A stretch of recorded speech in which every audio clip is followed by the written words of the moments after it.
Soy Jorge Serrano Paladinas y este es un vídeo que me va a llevar un rato, no van a ser 140 caracteres, ni mucho menos, y que es para el que le interese lo que tengo que decir. Yo lo que me doy cuenta es que en un momento como en el que estamos, en el que a la crisis económica que venimos arrastrando desde el año 2008, se le suma la crisis sanitaria actual y la crisis económica provocada por la crisis sanitaria actual, pues nos damos cuenta de que hay muchísima gente pasándolo fatal. En España y en el mundo. Y cuando eso ocurre, obviamente las miradas van hacia el Parlamento, que es donde uno entiende que de una manera pública pueden llegar a salir las soluciones de sistema. ¿Vale? Obviamente cada uno busca sus soluciones a su situación particular, pero cuando piensa en el país o piensa en el mundo, pone los ojos y mira hacia la política. Y cuando miras en el Parlamento, lo que ves es un desastre. Porque los parlamentarios no parlamentan, no parlan, no hablan. Los políticos no hacen política. La palabra política viene de polis, como sabéis, de la ciudad. Se supone, la palabra polite en inglés significa educado. Educado, personas que tienen buenos modales, que tienen respeto, que escuchan a la otra persona, que argumentan, que analizan, que piensan y que dicen qué interesante lo que has dicho y plantean otra propuesta. Intentan negociar, intentan encontrar un punto medio. Nada de eso se observa en el Parlamento. Nada parecido. ¿Qué es lo que observamos? Bueno, más bien se comportan como actores. Actores que lo que intentan es vender un producto que básicamente es yo soy el bueno y todos los demás son los malos. Así de simple. Es un mensaje ultra simplista y que obviamente lo que provoca es toneladas de crispación. No hay diálogo, no hay nada de racionalidad y lo único que hay es un mensaje de yo soy el bueno, vosotros sois los malos y ese es el mensaje que quiero trasladar.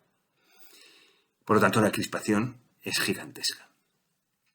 Pero bueno, ¿y cómo se ha llegado ahí? Porque, claro, nosotros podemos decir, no, la culpa es solo de los políticos. Bueno, espérate, aquí yo lo que creo es que se produce una retroalimentación entre políticas y ciudadanos. Es decir, los ciudadanos tienen los políticos que ellos eligen debido a nuestra propia crispación. Elegimos a aquellos políticos que representan mejor nuestra propia crispación. Luego es verdad que los políticos nos lo devuelven y nos alimentan nuestra crispación y nosotros elegimos a aquellos políticos que representan todavía más nuestra crispación ya retroalimentada. Y así se va retroalimentando la cosa hasta llegar al esperpento que vemos ahora. Y podemos decir, no, la culpa es de los medios de comunicación. No, con los medios de comunicación pasa exactamente lo mismo. Nosotros consumimos aquellas noticias que alimentan la crispación, porque eso es lo que esperamos escuchar. Y si es razonable, si está argumentando, eso no es lo que yo quiero leer. Yo lo que quiero leer es aquello que confirma mi propia crispación. Por lo tanto, los medios de comunicación redactan lo que saben que yo voy a consumir. ¿Vale? Por lo tanto, no podemos decir que el medio de comunicación está crispándome. No. También yo estoy creando los medios de comunicación por consumiendo el tipo de noticias que consumo. Por lo tanto, de nuevo ahí la retroalimentación. Yo creo las noticias porque consumo ese tipo de noticias y al leerlas me autocrispa y otra vez la retroalimentación. Por lo tanto, aunque la cosa empezara por los políticos, aunque la cosa empezara por los medios de comunicación, la cosa llegaría muy bajita si no fuera por el efecto retroalimentación que provoca la ciudadanía.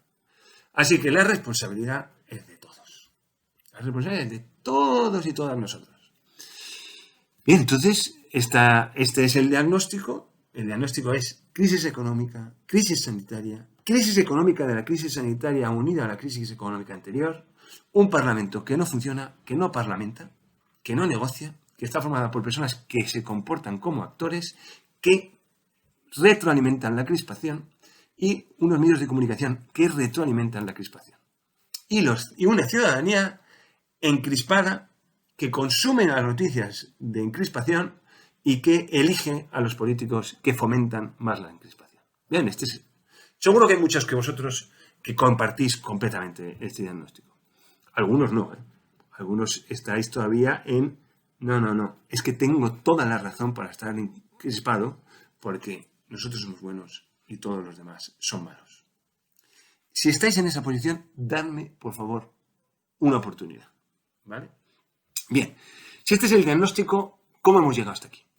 ¿Cómo se ha llegado a este nivel de inclinación? Ya hemos hablado del efecto de retroalimentación, pero vámonos al origen.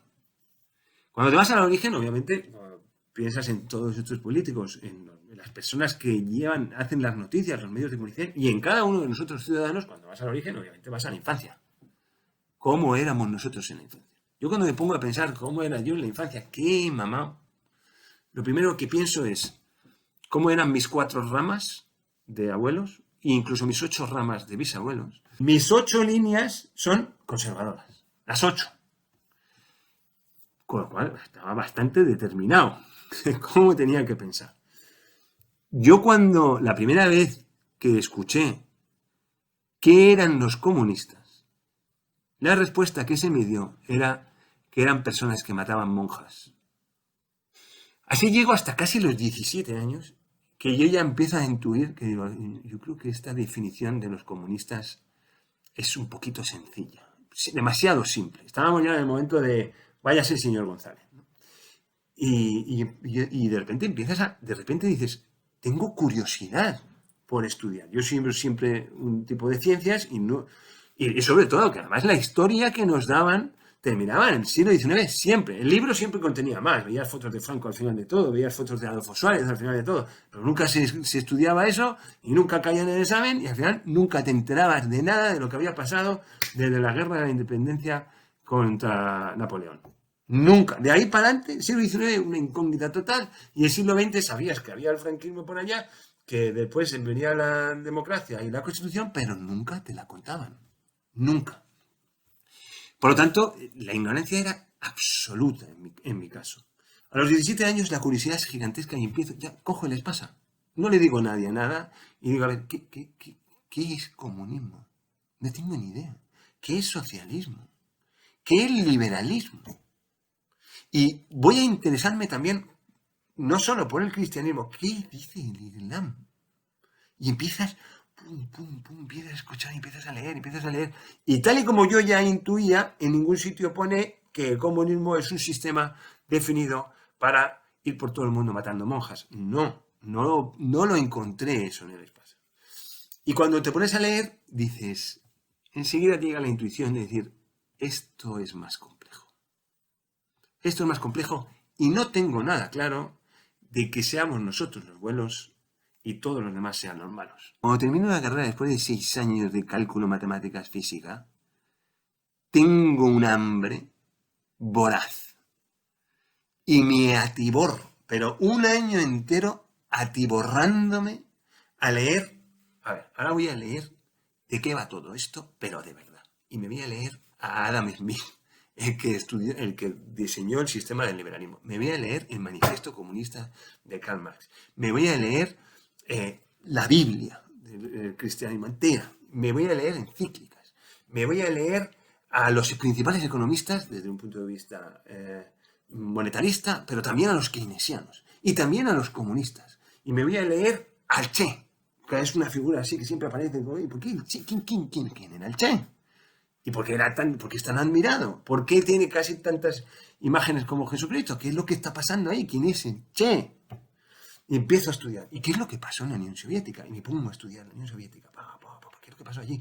Pol Pot. ¿Qué es eso? ¿Quién es Pol Pot? ¿Qué pasó allí? ¿Qué pasó en Camboya? Vamos a seguir. Oye, la guerra del Vietnam. ¿Qué lío se montó allí? Vamos. ¿Y en China? Vamos a ver. La curiosidad te lleva a aprender y a admirar. No solo ya que te interesa, es que empiezas a admirar muchísimas cualidades y muchísimos atributos de las personas que supuestamente eran los malos y los matamonjas. Y así empiezas a construir una nueva manera de pensar, en la que nada es tan claro y todo hay que pensarlo bien, hay que pensarlo mejor, hay que analizarlo mejor. Y desde luego, las ideas del otro no se tienen que descartar de golpe. Y eso te permite dialogar, argumentar, razonar, aprender. Bien, ¿Qué es lo que veo yo? Lo que veo es que mucha gente no ha tenido ese momento de crisis, no ha tenido ese momento de curiosidad voraz por aprender a analizar y estudiar aquellos que supuestamente son los malos. Y obviamente para mí los malos eran los comunistas, pero para nosotros los malos son los liberales, ¿vale? Y entonces te das cuenta que el liberalismo no se ha definido para generar empresas ultrapoderosas y que se hagan cada vez más poderosos. Todo lo contrario. Cuando estudias a Adam Smith te das cuenta que el liberalismo se ha definido precisamente para evitar que las empresas se hagan cada vez más poderosas. Pero claro, hay que estudiarlo, ¿eh? Y cuando estudias el comunismo, no se ha definido para matar monjas. Lo que estudias es que lo que se da uno cuenta es que a veces, cuando dejas las fuerzas del mercado actuar, se producen desequilibrios muy fuertes. Y es necesario un Estado fuerte que amaine esos desequilibrios. Y el comunismo no pretendía solo el socialismo. El socialismo es ahora un paso, un tránsito hacia fomentar que las personas trabajaran y compartieran de manera espontánea, que era el destino final.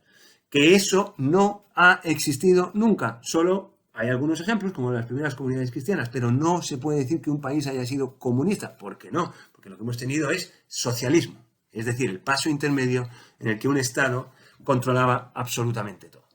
Entonces, los prejuicios que tenemos están fundamentados sobre cosas que salieron mal. Lo voy a volver a decir. El prejuicio que tienes sobre los comunistas está fundamentado en cosas que salieron mal. El comunismo no estaba definido para eso. El prejuicio que tienes sobre el liberalismo está fundamentado en cosas que salieron mal. ¿Por qué salieron mal? ¿Por qué estas cosas salieron mal? ¿Por qué los edificios que teníamos pensado construir salieron mal? Porque los ladrillos con los que los construimos no eran perfectos. Y los ladrillos somos nosotros. Los ladrillos eran débiles. Y es que los ladrillos somos débiles. Somos todos y todas personas débiles. ¿Por qué somos débiles? Porque cuando estamos construyendo ese edificio, da igual que sea comunismo, liberalismo, socialismo, cristianismo, islamismo, cualquier ismo que queramos construir, cuando nos lo ponemos a construir, tienes a este que le puede la ambición, a este otro el poder, a este la envidia, a este la avaricia, a este está deseando tener más y más y más y más y más, y este miente, y el otro no es de fiar, y este roba. Y al final, cuando estás ahí con todo el cohete ya todo puesto para despegar, un tornillo no funciona, la otra placa está débil, la otra no hay una buena conexión y todo se destruye, todo se derrumba. Y entonces, todos los prejuicios están fundamentados sobre fracasos que tiene la ideología contraria, que es obviamente debida a que las personas son débiles. Y ya está. Y así llegamos a la crispación. Es decir, que la crispación tiene razones. Pues claro que tiene razones. Claro, pero ¿en qué se basa? En mirar solo los fracasos del otro sin mirar los fracasos propios. Con lo cual, razones tiene, pero para aburrir. Es decir, cuando el liberal quiere buscar fracasos en el lado contrario, tiene para aburrir. Y cuando el otro quiere buscar fracasos en el lado liberal, tiene para aburrir. Y cuando quieres buscar fracasos en el cristianismo, tienes para aburrir. Fracasos para aburrir en todos lados. Entonces, este es, por tanto, cómo hemos llegado aquí. Diagnóstico, crispación. ¿Cómo hemos llegado aquí? Pues obviamente porque las cosas han salido mal en todos los edificios que hemos querido construir. ¿Por qué? Porque somos personas débiles.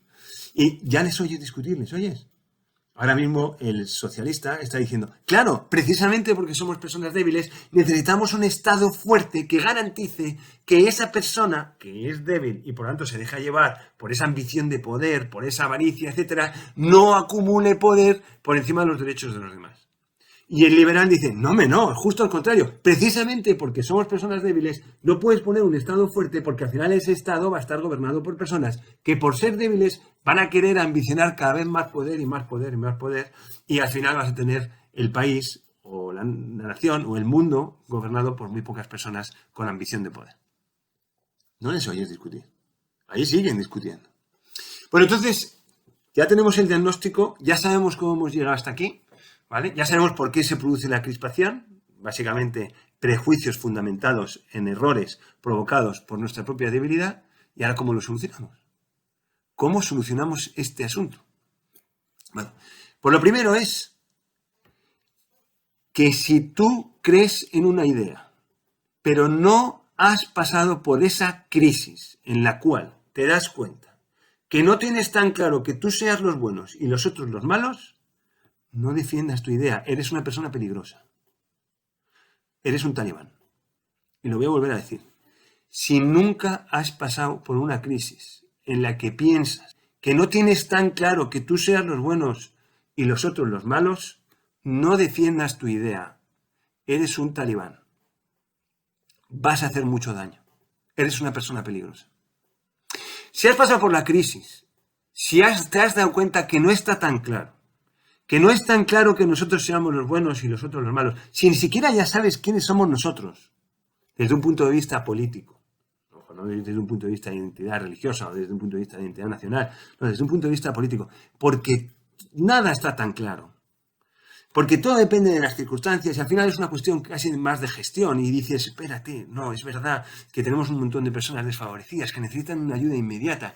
Claro, pero es verdad que cuanto más acumula el Estado, entonces menos posibilidad le das a la iniciativa privada. Y empiezas a considerar y dices, pues quizá en el momento, en las circunstancias actuales necesitamos una ayuda tal, pero cuidado, esto no se puede prolongar demasiado tiempo porque, bien, estás empezando a pensar en la buena dirección. Estás empezando a analizar desde todos los puntos de vista y estás empezando a argumentar. Pero si sigues en que somos los buenos y ellos son los malos, por favor, no defiendas tu idea. Pasa por la crisis. Y la crisis es, ¿a quién odio? Voy a estudiarle. Déjate llevar por la curiosidad que tenías cuando eras niño. ¿Vale? Estudia a aquella persona a la que odias. La puedes estudiar desde un punto de vista personal, cuando nació, cómo era de pequeñito, cómo creció, en qué ámbito creció, qué estudió, cuáles son los ideales que defiende, etcétera, etcétera, etcétera. O puedes estudiar su sistema, su ideología, cómo nació su ideología, cómo nació el sistema que él quiere construir, qué fracasos tuvo y qué éxitos tuvo. Cómo funcionaba cuando las cosas funcionaban bien. ¿Qué cosas consiguió buenas? Bien, analiza, estudia, aprende. Lucha contra tu propia ignorancia, porque el odio es ignorancia. Lo siento, eres un poco ignorante. Si odias, eres un poco ignorante. Estudia, aprende, analiza. Cuando hayas pasado entonces por la crisis, cuando hayas aprendido, toma partido. Ya estamos en cómo solucionar. Toma partido. Toma partido por una ideología. Toma partido por un sistema. Toma partido por una propuesta. No lo vas a tener ya tan claro, pero hay que tomar partido para construir algo. Toma partido. Pero eso ya no será tan importante. Lo importante ahora es que vas a construir de una manera diferente. Vas a construir escuchando. Vas a construir siempre pensando en decir, espérate que el otro puede ser que tenga razón en este momento. Vas a negociar, vas a dialogar, vas a llegar a acuerdos. Te vas a convertir en el político que hoy el mundo necesita, aunque no tengas por qué desarrollar una carrera política. Pero como ciudadano y ciudadana vas a desarrollar las habilidades que tu mundo y tu país necesitan. Vas a ser dialogante, porque has pasado por la crisis. Bien, y ahora empieza a cambiar tu entorno. Tus grupos de WhatsApp. Oye, por favor, insultos ni uno. No, ni uno. Ninguna falta de respeto. Ninguna falta de respeto. Pero si están mandando falta de respeto es que tú no has pasado por la crisis, tío. Estudia. Aprende. Te has convertido en el buen ladrillo, que el buen ladrillo es el que sabe que es débil. El que ha tomado conciencia de que es débil. El que ha tomado conciencia de que errores y fracasos hay en todos los edificios. ¿Vale? Y como ya eres el buen ladrillo, que sabe que es débil, porque el mal ladrillo es el que es débil y todavía no lo sabe. ¿Vale? Pues ya eres el buen ladrillo, quieres que los demás también sean buenos ladrillos. Pero no te van a hacer caso tan fácilmente. ¿Vale? Entonces vas a entrar en una polémica. no tengas miedo a la polémica. ¿Quieres cambiar el mundo? No tengas miedo a la polémica, no tengas miedo al conflicto, si queremos cambiar el mundo. ¿Quieres cambiar tu país? No tengas miedo al conflicto.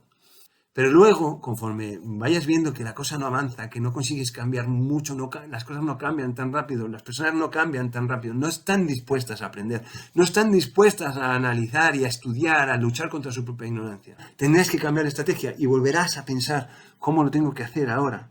Siempre amando a aquel al que quiero cambiar. Amando a lo que antes eran mis enemigos, los malos, no, ahora son mis hermanos. Y empiezo a construir una nueva lógica, una nueva manera de pensar.